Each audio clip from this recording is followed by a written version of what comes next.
네, 반갑습니다. 안녕하세요. 오늘도 신혼부부가 오셨네요.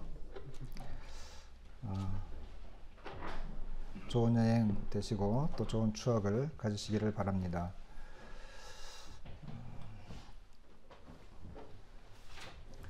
오늘 말씀은 마태복음 5장 21절부터 5장 마지막 48절까지 본문을 접겠습니다.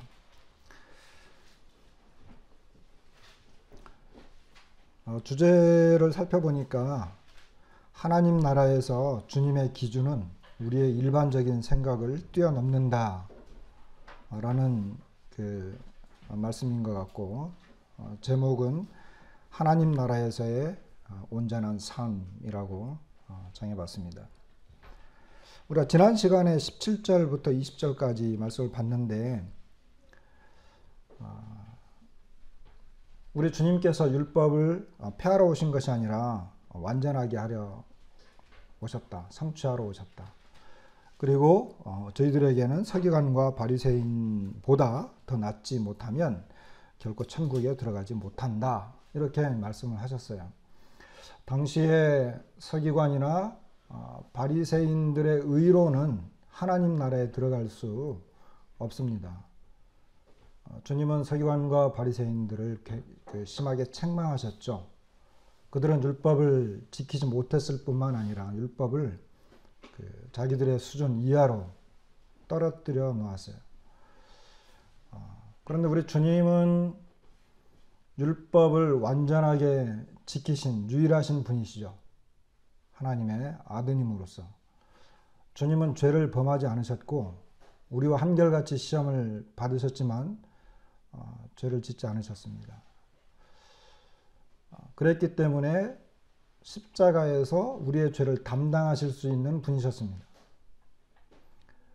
죄가 있으셨다고 한다면 자신의 죄로 죽는 것이 이제 합당하지만 주님은 죄를 범하지 않으셨고 또 죄를 짓지 않으셨습니다. 죄의 유혹을 받으셨지만 한 번도 죄를 범하지 않으신 하나님이십니다. 그리고 우리 주님은 실제로 이 세상 사실 때에도 여전히 죄를 짓지 않으셨습니다. 우리 주님은 잘못한 게 없었기 때문에 너희가 어떠한 이유로 나를 죄로 책을 잡을 수 있겠느냐, 이렇게 이제 말씀하신 분이셨습니다.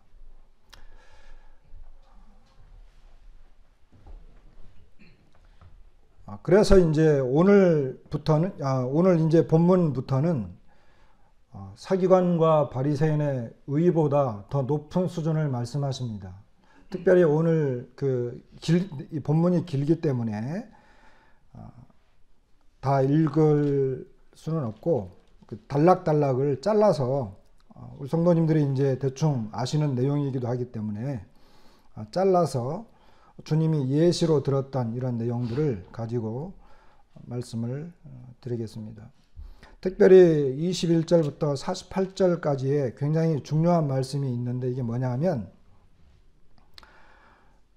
21절과 22절을 좀 보겠습니다. 옛사람에게 말한 바 살인하지 말라. 누구든지 살인하면 심판을 받게 되리라 하였다는 것을 너희가 들었으나 나는 너희에게 이르노니, 너희가 들었으나 나는 너희에게 이르노니, 이렇게 말씀을 하셨고요. 27절에도 오면 또 간음하지 말라 하였다는 것을 너희가 들었으나 나는 너희에게 이르노니, 이렇게 말씀을 하세요. 그리고 31절에도 또 일러스되 누구든지 아내를 버리려거든 이혼 증서를 줄 것이라 하였으나 나는 너희에게 이르노니, 33절에도 마지막 부분에 보면 너희가 들었으나 나는 너희에게 이르노니, 그리고 38절 너희가 들었으나 나는 너희에게 이르노니, 43절에도 너희가 들었으나 나는 너희에게 이르노니, 이렇게 6번에 걸쳐서 주님은 옛사람에게 말한 바라고 하는 것은 율법을 말하거든요. 이스라엘 백성들에게 예전에 했던 율법을 말합니다. 그러니까 이 내용은 우리 주님께서 율법을 폐기하고 새로운 율법을 말씀하시려고 하는 게 아니에요. 그것은 이미 17절부터 말씀을 드렸죠. 이것은 우리 주님께서 이 율법에 원래 하나님께서 말씀하셨던 그 의도를 정확하게 그 진리를 드러내셨어요. 그런데 뿐만 아니라 우리 주님은 그 율법에 덧붙여서 내가 너희에게 분명하게 말한다라고 하면서 주님의 또 말씀을 덧붙인 거예요. 이것은 굉장히 놀랍죠. 우리는 율법을 보거나 하나님의 말씀을 볼 때 그대로 순종하려고 하는 자세를 갖지만 우리 주님은 그 율법에 버금가는 그 권세죠. 그 말씀으로 이것을 말씀하세요. 다시 말하면 우리 주님은 하나님의 말씀에 버금가는 그냥 그 권위로서 하나님께서 이미 옛사람들에게 말씀하셨던 그 동일한 권위로 주님이 말씀하시는데 특별히 그 43절에 내 원수를 미워하라 했다는 것을 너희가 들었으나 나는 너희에게 이르노니 너희 원수를 사랑하며 이런 대목은 율법에 있는 내용을 다시 뒤집은 거예요. 왜냐하면 원수를 미워하라 그랬잖아요. 그런데 주님은 내가 너희에게 다시 말하는데 원수를 사랑해라 이렇게 말씀하시는 거예요. 그러니까 이것은 주님이 하나님의 그 말씀의 권위로 다시 한번 이야기하는 것입니다. 왜 이런 내용을 하느냐 하면 이제 우리 주님께서 하나님 나라를 이루시기 위해서 이 땅에 오셨어요. 하나님 나라의 정작 주인은 우리 주님이시죠. 예전에 하나님께서 이스라엘 백성들을 애굽 땅에서 건져내셔서 이제 시내산에 가서 시내산에서 하나님께서 그 백성들에게 하나님의 법을 주죠. 그러면서 하나님께서 내가 너희를 택했다. 그리고 너희는 내 거룩한 백성이다. 그리고 너희는 제사장 나라다. 너희는 내겐 정말 보배로운 존재와 같다. 이렇게 말씀하시면서 이제 이스라엘 백성들이 하나님 앞에서 어떠한 존재, 어떠한 신분인 것을 분명하게 밝히셨고 그리고 약속의 땅 가나안에 들어가면 그들이 그 이방 사람들이 행하고 있는 것과는 전혀 다른 하나님의 기준을 가지고 그 땅에서 살아야 할 것을 거기서 분명하게 말씀하셨어요. 그리고 이제 모세가 그들을 이끌고 이제 모압 40년 동안 광야 생활하다가 모압 형제 앞에서 요단강을 바라보면서 모세는 들어가지 못하니까 다시 한번 신명기에서 이 율법을 다시 한번 언급을 해요. 너희가 가나안 땅에 들어가면 이 율법에 기록된 모든 것을 지키고 우상 숭배하지 말고 저 이방 사람들이 하는 대로 살면 안 된다. 이렇게 다시 한번 언급을 한단 말이에요. 그 요단강을 여호수아의 지휘 아래 건넜어요. 그리고 요단강에 들어간 다음에 이제 여호수아가 그 가나안 땅을 점령한 다음에 여호수아가 죽을 때 그가 또 한 번 이야기해요. 이제 너희들은 하나님의 율법을 지켜라. 나와 내 가족은 하나님을 섬기겠다. 너희들 분명히 해라. 그리고 너희들이 이 땅에서 율법을 지키고 이 땅에 사는 백성들을 따라가지 않고 그들을 진멸한다면 하나님 너희들에게 복을 주실 것이다. 이렇게 말씀하신다고요. 이게 뭐냐 하면 하나님께서 자기 백성을 삼으셨어요. 그리고 그들을 통해서 제사장 나라로 삼아주셨고 이제 이스라엘 땅에서 하나님 나라를 이루시고자 하셨던 거예요. 그러면 하나님께서 그 백성들에게 제시했던 그 법은 그 당시에 가나안 지역과 그 주변에 있던 애굽이라든지 그 시리아 쪽, 그쪽에 있는 다른 나라의 법들하고 어떻게 해야 되겠습니까? 특별히 팔레스타인 지역에 우상 숭배하고 있는 사람들의 그 삶의 방법과 어떻게 해야 되겠습니까? 하나님을 섬기는 백성들로서 하나님 앞에 구별되어진 그와 같은 백성들이 되어야 한다는 거죠. 그런 의미에서 제사장 나라가 되고, 그리고 그들은 거룩한 백성이 되는 거예요. 하나님께서 이스라엘 백성들에게 주셨던 그 법은 그 당시에 이방 사람들이 살아가고 있던 방식과는 전혀 달랐고 하나님께서 정하신 어떤 기준이었어요. 그들은 그 율법을 따라서 살아야 했습니다. 자, 그런데 이제 하나님 나라의 참 주인이신 예수님께서 이 땅에 오셨어요. 그리고 주님은 또다시 천국 복음을 전파하기 시작할 때 이 말씀을 주시는 거예요.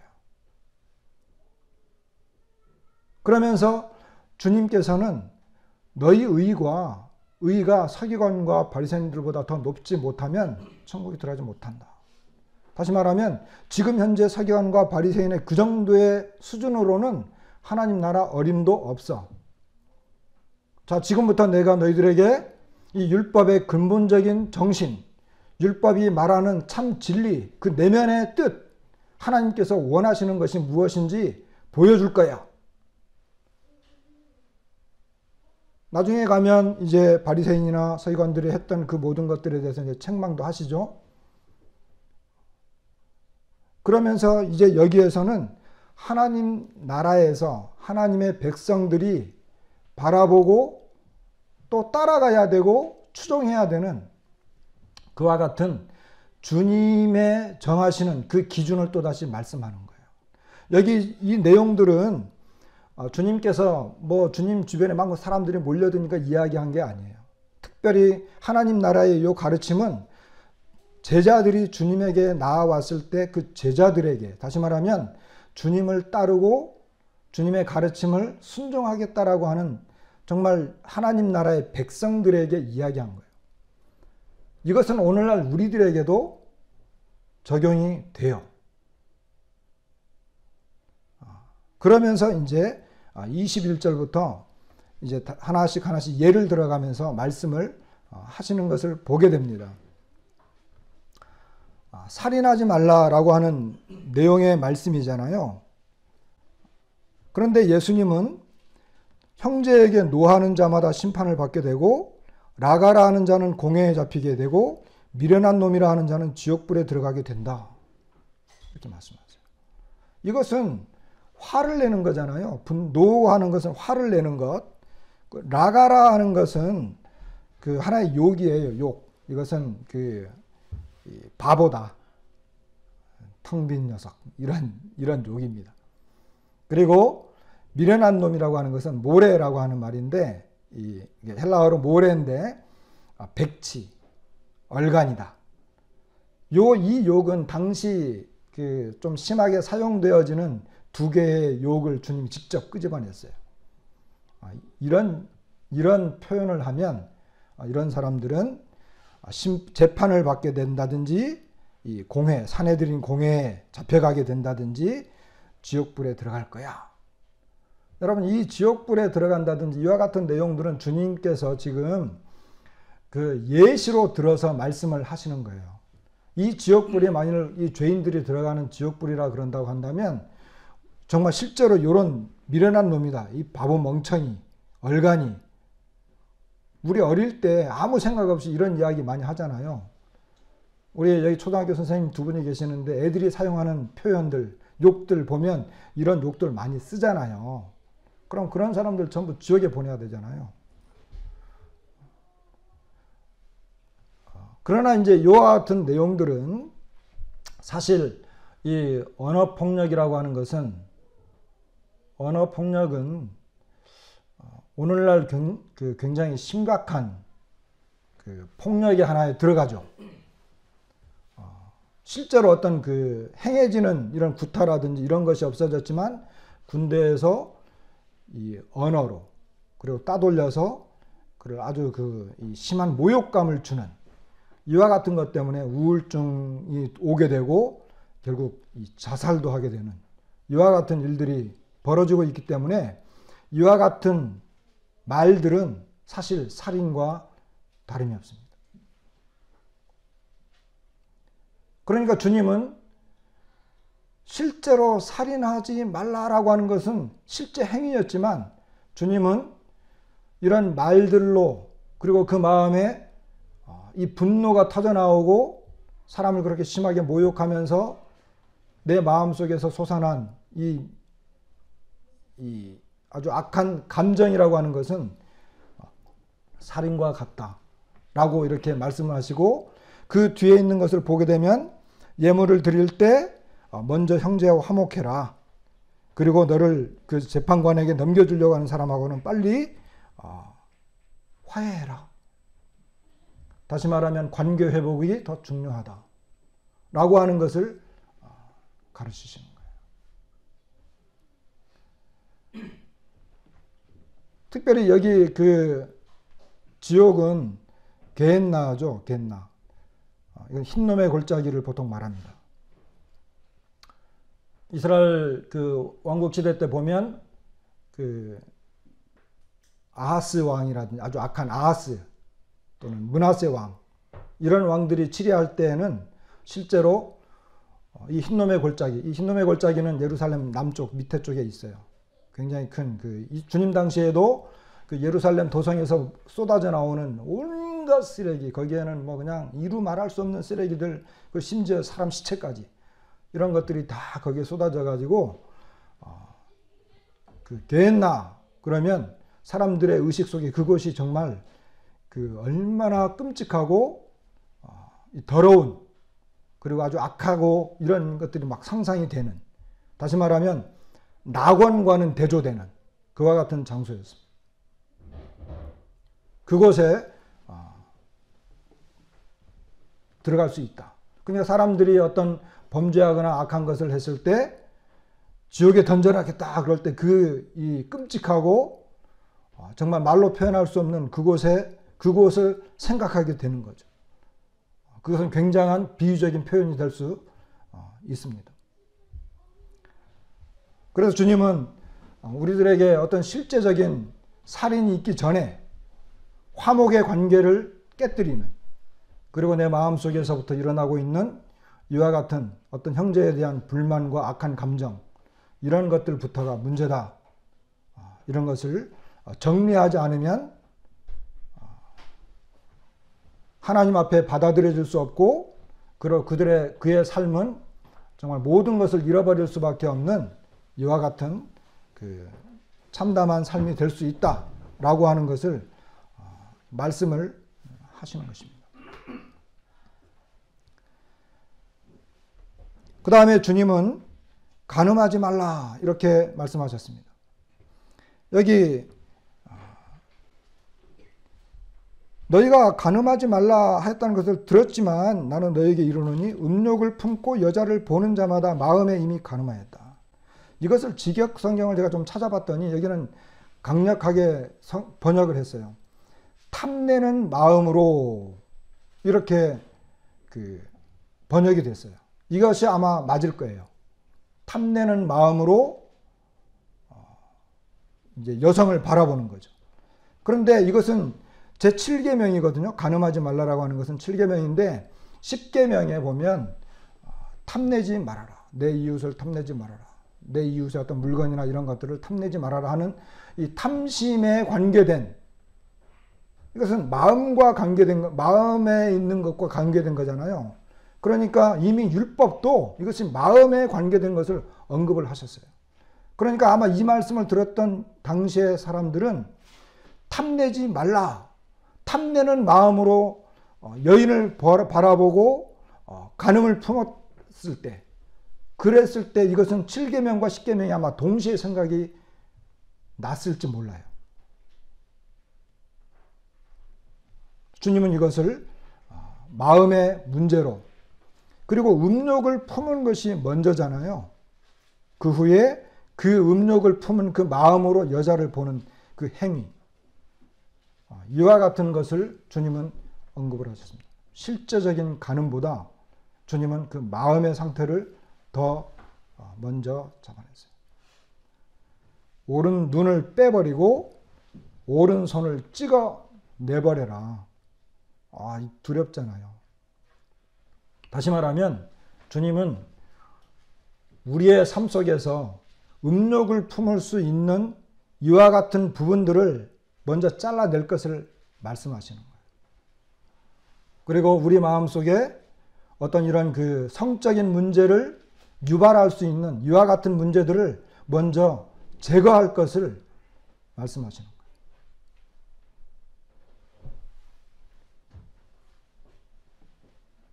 실제적으로 범죄할 수 있는 이런 요소들을 제거할 것을 주님이 요구하시는 거예요. 오른 눈을 빼버리라 그랬잖아요. 이것을 실제로 받아들인다고 한다면 왼쪽 눈만 있으면 그런 마음 안 들어요. 그러니까 눈이 없는 분들은 이런 성욕이 안 생기나요? 말이 안 되죠. 그러니까 이것은 내면적인 부분이에요. 저는 이것을 이런 그 간음과 성적인 범죄나 이와 같은 것을 유발할 수 있는 그 근원을 먼저 제거해라. 그리고 그와 같은 범죄를 저지르지 않도록, 마음의 문제이기 때문에 이것은 조심해야 되는 거예요. 오늘날 뭐예요? 오늘날 우리는 이 성적인 범죄를 저지를 수 있는, 그리고 시도 때도 없이 수없이 일어나고 있는 성적인 범죄가 범람한 그와 같은 시대에 우리가 살고 있습니다. 저도요, 컴퓨터를 좀 보거나, 그리고 이렇게 핸드폰을 이렇게 만져서 유튜브라든지 뭐 좀 이렇게 하나 보려고 하면 계속 떠오르고, 이렇게 어쩌다 한번 눌러가지고 그것이 이렇게 연결되면 계속해서 이게 막 연결돼요. 그리고 어떤 그런 그 영상이 한번 이렇게 보게 되면 그 뒤에 나오는 이런 그 어떤 후유증, 잔상, 이와 같은 것들은 우리의 심령을 굉장히 괴롭힙니다. 그리고 이것은 우리가 이제 어떤 양심이 살아있기 때문에 그럴 수 있지만 세상 사람들은 어때요? 그것을 즐긴단 말이에요. 그리고 그와 같은 범죄를 저지르게 된단 말이에요. 이와 같은 것들을 근원적으로 제거하지 않으면 우리는 굉장히 힘든 시대에 살고 있습니다.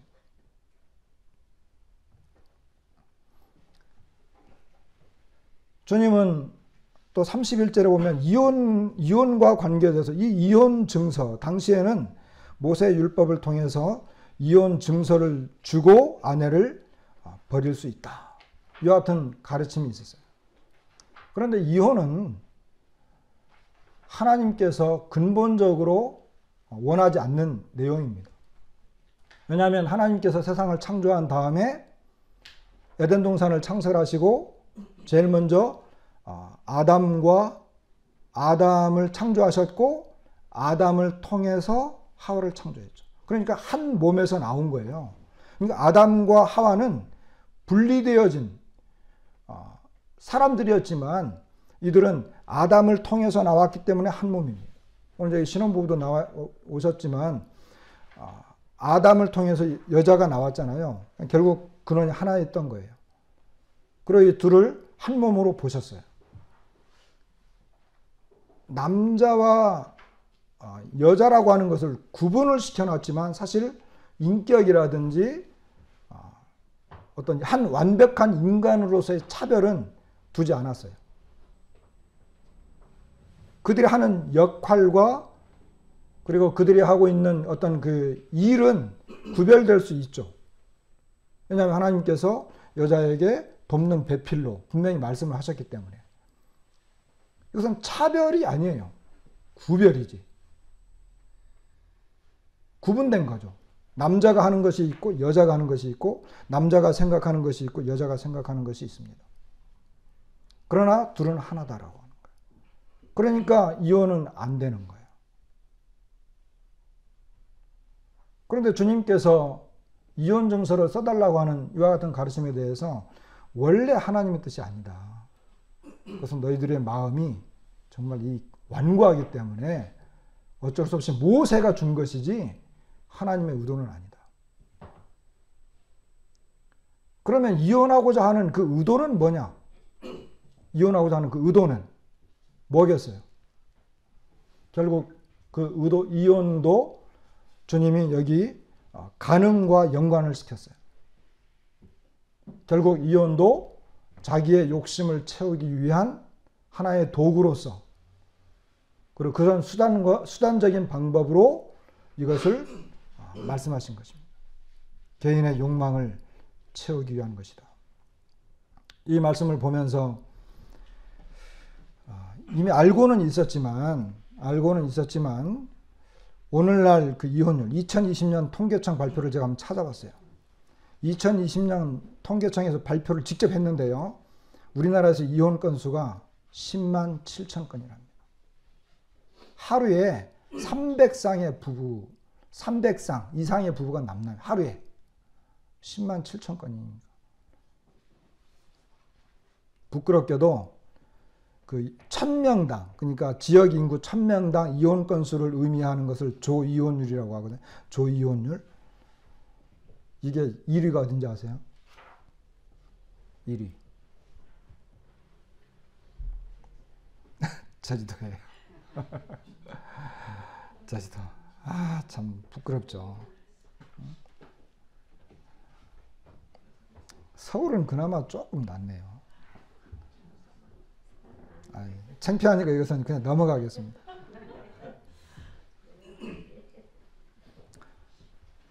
전 세계적으로도 대한민국은 이혼율이 최상위래요. 최상위. OECD 회원국 중 우리나라가 이혼율 9위. 아시아에서는 1위. 1위. 아시아에서. 심각한 것은 뭐냐면 황혼 이혼이 크게 늘었다는 거예요. 황혼 이혼이요. 20년 동안 살다가 이혼을 한 것이 1년 전보다 3.2% 증가. 그러니까 20년 이상 결혼하다가 이제 이혼하자 그렇게 한 쌍이 39,700. 그러니까 4만 건 되는 거예요. 거의 2배 늘었다고 하는 거죠. 30년 이상도 30년 이상이 2배네요. 2배까지 늘었어요. 황혼 이혼이 늘었다는 거예요. 왜 그럴까요? 이혼에 대한 가치 변화, 이혼에 대한 가치관 변화, 이것이 그 개인의 행복을 중시하는 쪽으로 인식이 바뀌었다는 거예요. 그러니까 개인의 행복을 중시하는 쪽으로. 그러니까 자기 만족을 위해서 결혼 생활을 하는 거예요. 사랑이라고 하는 건 뭐예요? 원래 사랑이라고 하는 것은 자기를 위한 겁니까? 타인을 위한 겁니까? 사랑은 이기적이 아니고 이타적이잖아요. 진정한 사랑이라고 하는 것은. 그런데 이게 바뀌는 거예요. 결혼도 순전히 자기의 행복, 개인의 행복을 중시하는 쪽으로 바뀌었어요. 그래서 요즘에는 성격 차이, 입장 차이 또는 소통 부재 이와 같은 것으로 이혼이 굉장히 늘었고 옛날에 뭐 이렇게 외도라든지 폭행 뭐 이런 것보다도 이런 것이 더 많아요. 성격 차이다. 가치관의 차이다. 그리고 입장의 차이가 있다. 그러다 보니까 소통이 부재되고 그러다 보니까 결국 선택을 하는 거죠. 이게 뭡니까? 결국은 다 자기 개인 중심의 삶을 결혼 생활에 유지하려고 하다 보니까 어려움이 되는 거예요.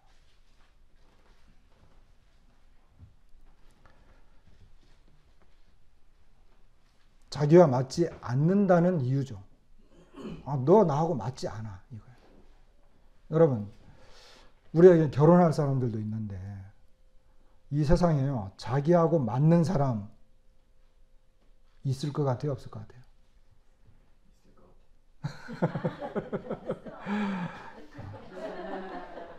나하고 맞는 사람.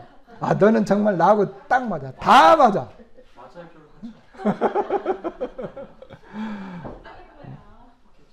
그런 사람 있을까요?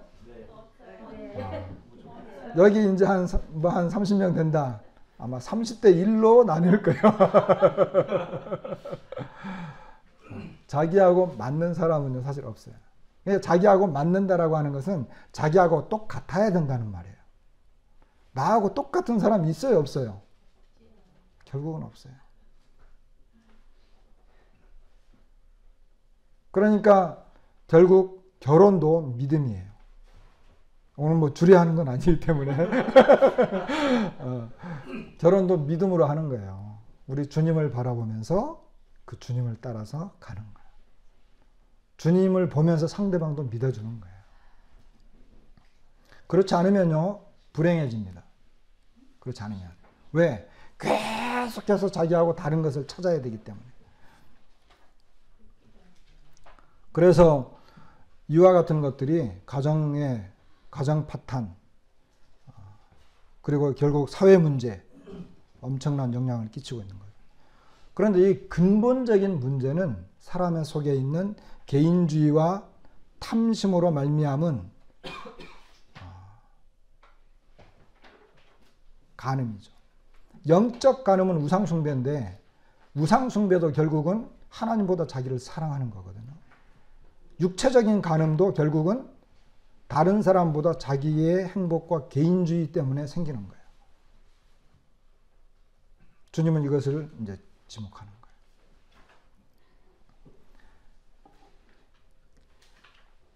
엊그저께 저희 아내하고 제가 이제 그 유튜브를 잠깐 봤어요. 뭘 봤느냐 하면, 저도 깜짝 놀랐는데, 베이비 박스라고 하는 게 있더라고요. 저는 중간에 봤는데, 베이비 박스. 이게요, 갓난 아기를 어떤 그 교회 그 앞에다가 버리고 가는 거예요. 근데 그 교회에서 이제 이거 처음 생겼을 때, 이게 심각한 문제다 그래가지고 하나의 박스를 통해서 박스를 만들어가지고 아기들을 받기 시작했는데, 여러분 놀라지 마세요. 이틀에 1명꼴로 들어온대요. 이틀에 1명꼴로. 이거 얼마나 심각한 거예요. 정부에서 이것을 제재할 방법이 없어요. 처리할 수 있는 방법이 없어요. 정부에서도. 이 사람들은 정부에서 이것을 관할해야 된다고 하지만 정부에서 할 수가 없다는 거예요. 거기에 버리는 엄마가 버리죠. 엄마가. 자기 아기를 낳고 버리는 거니까. 몇 살쯤 될 것 같아요? 90% 이상이 10대예요.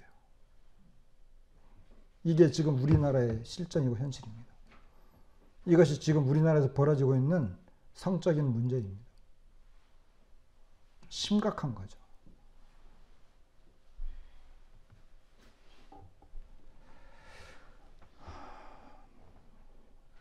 그 다음에 주님은 맹세에 대해서 말씀을 하셨어요. 그 33절 이후에 보면 맹세, 헛맹세, 헛된 맹세하지 말아라. 그리고 맹세한 것을 주께 지키라 했다는 것을 너희가 들었지만 나는 너희에게 이르노니 도무지 맹세하지 말라. 맹세하지 말아라. 이렇게 말씀하시는 거예요. 사람들, 그 당시에 있는 사람들이 그 마태복음 23장 16절로 22절에 보니까 그 당시에 사람들이 뭐 성전으로 맹세하면 안 지켜도 되는데 성전의 금으로 맹세하면 지켜야 된다. 또는 제단으로 맹세한 것은 뭐 큰 의미가 없지만 제단 위에 있는 예물로 맹세하면 뭐 그건 지켜야 된다. 뭐 이런 식의 가르침. 특별히 그 당시에 바리새인들은 맹세를 잘하는 사람들로 아주 유명했대요. 그냥 아주 사소한 것에서부터 맹세하는 거예요. 우리 아이들끼리 이렇게 이렇게 이야기할 때도 보면 이런 아주 사소한 걸 가지고 막 맹세로 막 할 때 있잖아요. 우리 아빠 차를 가지고 맹세하는데 말이지. 이러면서. 여러분, 사람들이 왜 맹세를 할까요? 왜 맹세할까요? 근데 처음부터 생각을 해보면 맹세를 왜 할까요? 본인들이. 결국은요, 자신의 책임을 회피하기 위한 하나의 수단입니다. 자신의 책임을 회피하기 위한 수단. 그렇게 하면 자기가 뭔가 할 것 같지만 사실은 그것을 통해서 도망가고 싶은 거예요. 어차피 하지 못할 건데.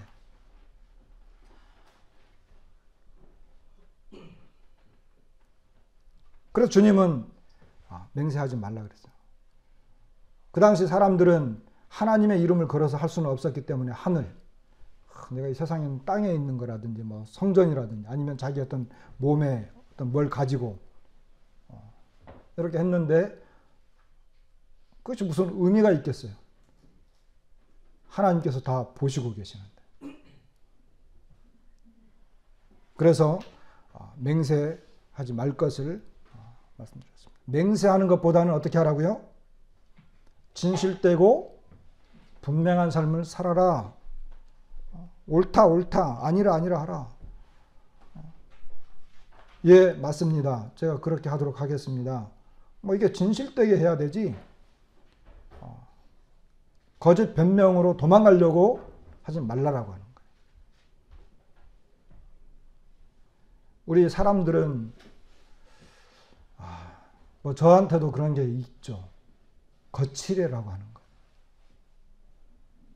사람들이 죄를 지은 다음에 제일 먼저 한 게 뭐냐면 자기 수치를 가리는 거였어요. 제일 먼저 한 것이. 그죠?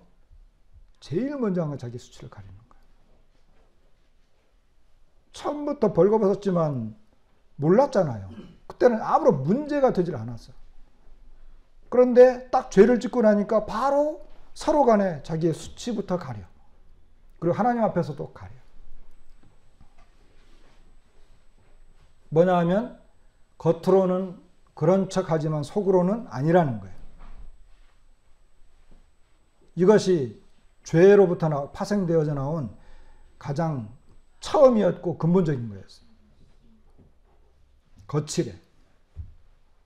이것은 자기 외모뿐만 아니라 모든 면에 걸쳐서 정신적인 면이나 어떤 가치관의 면에서 다 포함되는 거예요.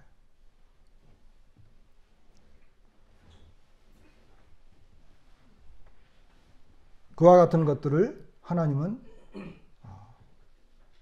원하시지 않고 오늘날 우리들에게 진실되고 분명한 이와 같은 삶을 살 것을 말씀하십니다. 다섯 번째로 주님은 이 눈은 눈으로 이는 이로 갚으라. 너희가 들었지만 나는 너희에게 이르노니 악한 자를 대적하지 말라. 이러면서 여기 그 정말 놀라운 말씀을 하시죠. 그죠? 속옷을 고발을 해가지고 속옷을 가지려고 하면 그 당 사람들은 속옷하고 겉옷만 입었어요. 우리처럼 뭐 이렇게 옷을 여러 개 입지 않고 속옷하고 또 겉옷. 근데 이 겉옷은 이제 기온이 떨어지면 그것을 이불로 삼을 수 있는. 그래서 겉옷을 빼앗아 가는 것은 그 사람을 죽이는 행위와 같았어요. 그래서 겉옷을 이렇게 전당물로 잡는 거라든지 이런 것은 하지 못하게 했어요. 그러니까 사람들 속옷을 요구하죠. 주님은 더 나아가 가지고 속옷과 겉옷까지 다 주라는 거예요. 주님은 야 그냥 너희들 그냥 사람들이 요구하면 다 줘. 아무 대책 없이 그냥 이렇게 말씀하시는 걸까요? 그럼 우리 성도들은 다른 사람들이 우리를 속이거나 또는 어떤 강압적으로나 여러 가지 이유로 인해서 우리 것을 다 뺏어갈 때 그냥 그래 반항하지 말고 다 주라 이런 의도일까요? 꼭 그런 의도는 아니겠죠. 이와 같은 것들은 우리는 이 세상 사람들의 요구 조건보다 더 관대하고 폭넓은 마음을 가질 것을 우리에게 말씀하고 있습니다. 사도 바울은 고린도 교회의 형제들끼리 서로 고발하고 그들끼리 서로 그 재판장에 들어가서 했을 때 주님 이렇게 이야기했어요. 차라리 불의를 당하는 것이 낫지 아니하냐. 차라리 속는 게 낫지 아니하냐. 형제가 너를 속이거나 또는 너에게 어떤 불의를 행할 때 형제끼리 어떻게 세상 재판관에 가서 그렇게 하냐. 그냥 너가 져라 이거야. 이것이 우리들에게 주는 기준입니다. 우리 주님은 어땠어요? 우리 주님은 죄가 없으셨죠. 죄가 드러나지 않았어요. 재판관이 이 사람한테는 죄가 없는데 이렇게 분명히 나왔어요. 그럼에도 불구하고 주님은 채찍질 당하시고 침뱉음 당하시고 사람들이 막 쳤죠. 그러면서 야 누가 쳤는지 한번 맞춰봐. 선지자 노릇해봐. 이런 모욕을 우리 주님이 당하셨어요. 그럴 때에도 사도 베드로는 그것을 직접 봤거든요.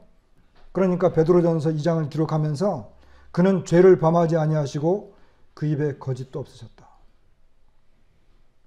욕을 당하시되 맞대어 욕하지 아니하셨다. 고난을 당하셨지만 위협하지 아니하시고 오직 공의로 심판하시는 자에게 자신을 부탁하셨다. 왜? 하나님만 아시니까. 하나님은 아시니까.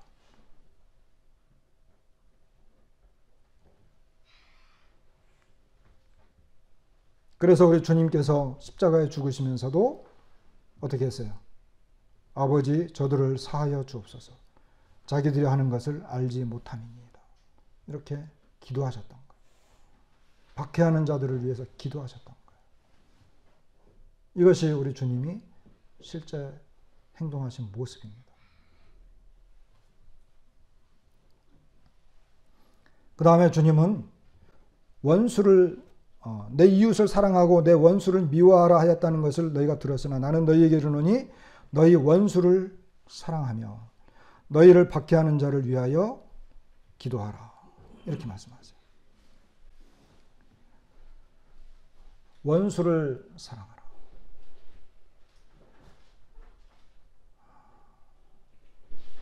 주님은 물론 그렇게 사셨죠. 제가 우리나라에서 아주 유명한 한 목사님을 소개해 드릴 건데 여러분들도 너무나 잘 아시는 분이에요. 그럼 누구냐 하면 사랑의 원자폭탄. 누구죠? 네, 손양원 목사님. 여러분 아마 다 들으셨을 거예요. 이 손양원 목사님은요. 1902년에 태어나셔서 1950년에 돌아가셨어요. 48세, 49세. 이분은 그 신학 공부를 한 다음에 1939년 7월 15일 여수 애양원 아시죠? 그 나병촌 거기에 오신 거예요. 거기에 부교육자로 부임을 하셨고 1940년 9월 25일에 신사 참배 거절로 체포당하십니다. 그리고 5년 동안 복역하고 45년 8월 17일 해방과 더불어서 석방됩니다. 다 그 당시에 이제 최고로 장로교인 목사들이 거의 다 신사 참배했거든요. 근데 몇 사람들 하지 않았는데 이 손양원 목사님도 하지 않았어요. 그리고 이제 1948년 10월 19일 여순 반란 사건이 발생합니다. 그러니까 여수에서 군인들을 뽑아가지고 4.3 사건, 제주에서 4.3 사건이 터지니까 야 거기 지원에 가서 4.3 사건 이렇게 제지해. 그러니까 이제 좌익 군인들, 좌익 청년들이 거기에 반기를 들어서 여순 반란 사건이 터져요. 이때 그 당시에 이제 좌익 학생들 그리고 군인들은 좌익 쪽입니다. 크리스찬 우리 이제 그리스도인들은 친미적, 그러니까 미국에게 너무 이제 친미적이다. 그렇게 해가지고 이 그리스도인 학생들을 폭행을 많이 했습니다. 그러다가 1948년 10월 21일 이틀 지난 다음이죠. 이때 손양원 목사님의 두 아들 중에 첫째, 둘째 동신 그리고 동인 두 아들이 살해를 당해요. 그 당시에 손양원 목사님은 부산에서 집회를 하고 있었는데 두 아들의 순교 소식을 듣습니다.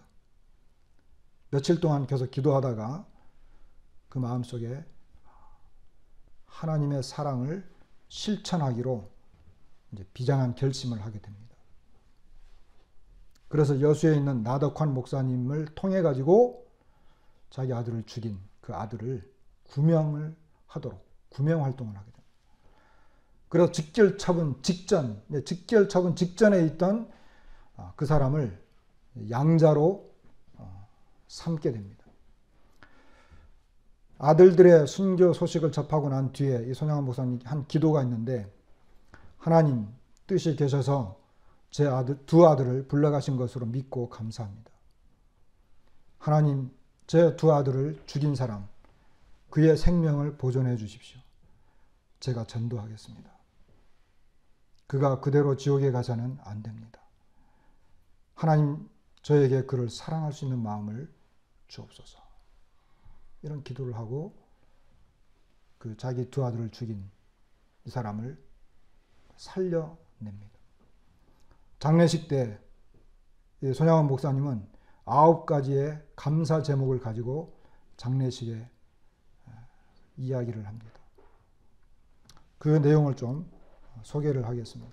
첫째, 나 같은 죄인의 혈통에서 순교의 자식들이 나오게 하셨으니 하나님께 감사합니다. 둘째, 허다한 많은 성도 중에 어찌 이런 보배들을 주께서 하필 내게 맡겨주셨는지 그 점 또한 주님께 감사합니다. 셋째, 삼남 삼녀 중에서도 가장 아름다운 두 아들 장자와 차자를 바치게 된 나의 축복을 하나님께 감사합니다. 넷째, 한 아들의 순교도 귀하거늘 하물며 두 아들이 함께 순교했으니 더욱 감사합니다. 다섯째, 예수 믿다가 누워 죽는 것도 큰 복이라 했거늘 하물며 전도하다 총살 순교했으니 더욱 감사합니다. 여섯째, 미국 유학 가려고 준비하던 내 아들, 미국보다 더 좋은 천국에 갔으니 내 마음이 안심되어 하나님께 감사합니다. 나의 사랑하는 두 아들을 총살한 원수를 회개시켜 내 아들 삼고자 하는 사랑의 마음을 주신 하나님께 감사합니다. 여덟째, 내 두 아들 순교로 말미암아 무수한 천국의 아들들이 생길 것이 믿어지니 우리 하나님께 감사합니다. 아홉째, 이 같은 역경 중에서 이상 8가지 진리와 하나님의 사랑을 찾는 기쁜 마음, 여유 있는 믿음 주신 우리 주 예수 그리스도께 감사합니다. 이렇게 기도했어요. 장례 예배는 눈물바다를 이루었고 울음소리가 사방에 퍼졌지만 손 목사님은 슬퍼하기보다 영광일세 영광일세 내가 누릴 영광일세 하고 찬송을 힘차게 불렀다고 합니다. 장례식 후에 감사헌금 1만 원 하나님 앞에 드렸습니다.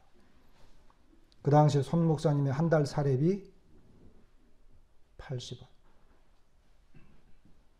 손 목사님의 전 재산을 하나님께 바친 것입니다. 아들을 죽인 안재선을 양자로 삼아서 손재선이라는 새 이름을 주고 나중에 목회자로 키워냈습니다. 이 소식을 들은 백범 김구 선생은 자기 아들 나이에 지나지 않았던 손양원 목사님을 진심으로 존경하게 되었다고 합니다. 50년 6.25 동란이 발생하죠. 피난을 권유했지만 마다하고 애양원 교회 그리고 거기 병자들을 두고 떠날 수 없다. 강단을 지키다가 50년 9월 20일 수요일 공산당에게 체포됐고 28일 밤 순천으로 옮겨가던 중에 미평이라고 하는 곳에서 총살됩니다.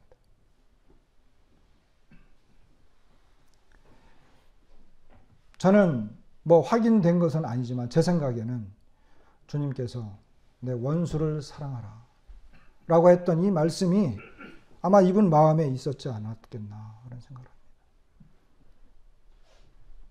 정말 사람을 사랑하는 신앙인의 모습. 그냥 우리가 단지 훌륭한 분이로구나 하기에는 이분의 신앙과 그분이 믿었던 예수 그리스도를 향한 믿음의 신앙이라고 하는 것이 오늘날 우리들에게 얼마나 귀한 것인가. 주님은 왜 우리에게 이러한 말씀을 하셨는가 하는 것을 다시 생각하게 되는 그런 마음이 들었습니다. 이제 결론을 내리겠습니다. 45절에 보면 하늘에 계신 너희 아버지의 아들이 되리니 라고 하거든요. 이같이 한즉 하늘에 계신 너희 아버지의 아들이 되리니. 이것은 구원의 문제가 아닙니다. 우리는 이미 하나님의 자녀이고 백성들입니다. 천국에 들어간 사람들입니다. 이것은 이와 같은 하나님의 말씀 내면에 속한 들어있는 하나님의 그 진리를 따라서 아들들이 자녀들이 마땅히 이같이 말씀하신 그 아버지를 닮아가게 될 것을 기대하셨지 않았겠나 그런 생각을 하는 것입니다. 주님이 그것을 아마 원하셨을 거예요. 그리고 48절에는 그러므로 하늘에 계신 너희 아버지의 온전하심과 같이 너희도 온전하라. 우리의 기준은 이 세상 법이 아니고 세상에서 말하는 여러 가지 교육 수준도 아닙니다. 우리의 기준은 하나님입니다. 아버지는 자녀가 그 자기를 완전하게 담기를 원했어요. 여기 완전하라라고 하는 이 온전하다, 온전하심, 그리고 온전하라 이 말은 거룩하라라고 하는 말입니다. 그리고 이 말은 우리가 번역한다면 성숙해져라라고 하는 단어입니다. 다시 말하면 하나님의 백성들이 마땅히 하나님의 그 거룩하심처럼 성숙하기를 원하시는 거예요. 주님이 그와 같은 마음으로 이 같은 말씀들을 하시는 것입니다. 주님은 야, 세리도 자기를 사랑하는 사람 사랑해. 이방인들도 그렇게 해.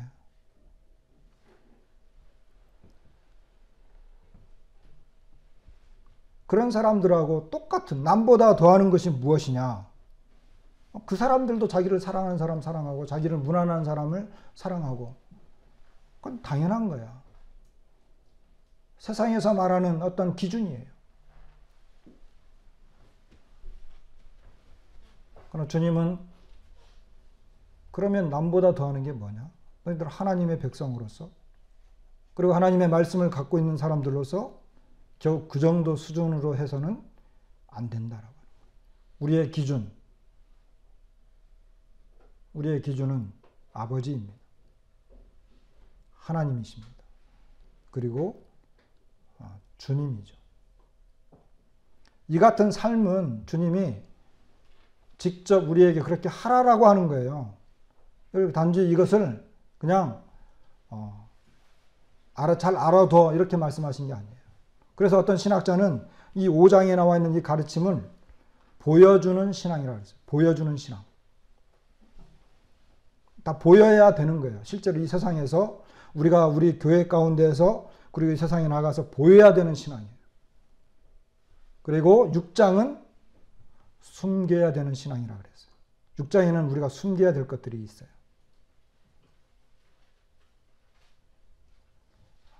그래서 오늘 우리는 주님께서 우리에게 어떠한 것을 보여야 되는지에 대한 신앙을 말씀하셨습니다. 이 말씀들이 정말 우리에게 우리의 마음을 새롭게 하고 또다시 우리 자신을 돌아보아서 주님 앞에 합당한 삶을 살 수 있게 되기를 바랍니다. 말씀을 마치겠습니다.